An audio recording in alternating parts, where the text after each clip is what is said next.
Adding a new email account in Outlook 2010.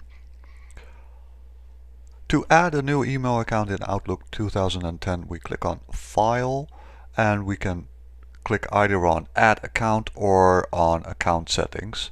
I'll click on Add Account.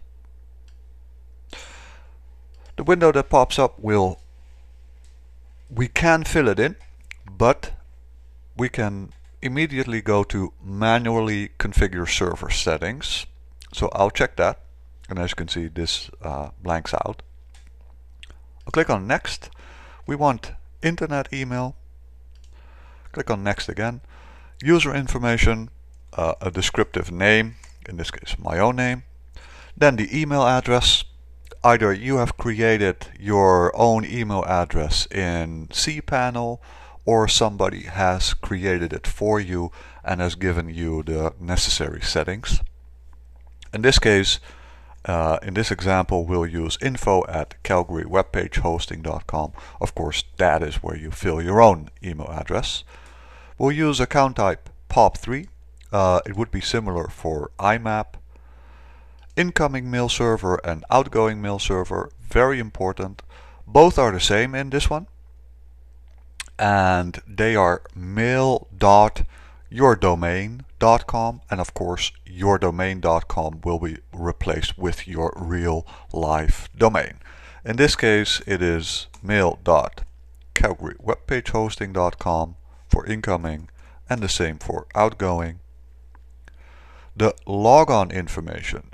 The username is the full email address, so in this case info@calgarywebpagehosting.com, and of course the password that has been created.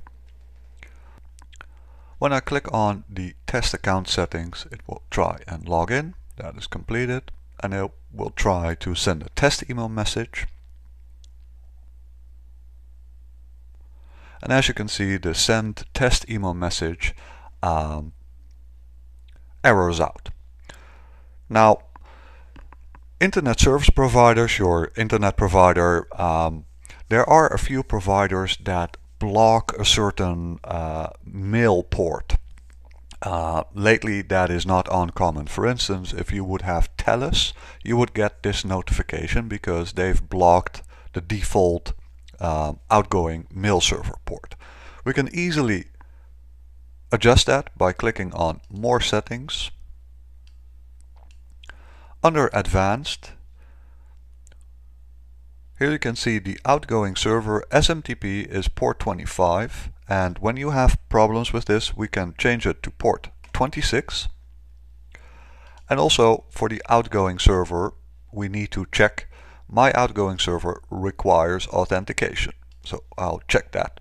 And we can leave it on use same settings as incoming mail server. So I will select that, and then when I do test account settings, first one completes, and the send test email message has completed as well. So here we see that it's both settings. The server requires authentication, and we need to set the outgoing SMTP port to 26. When we go back to More Settings, under the Advanced tab, we can also see that we can use an encrypted connection. If you want a bit more security in your email, we can check that, and as you can see, the incoming mail server port changes from 110 to 995,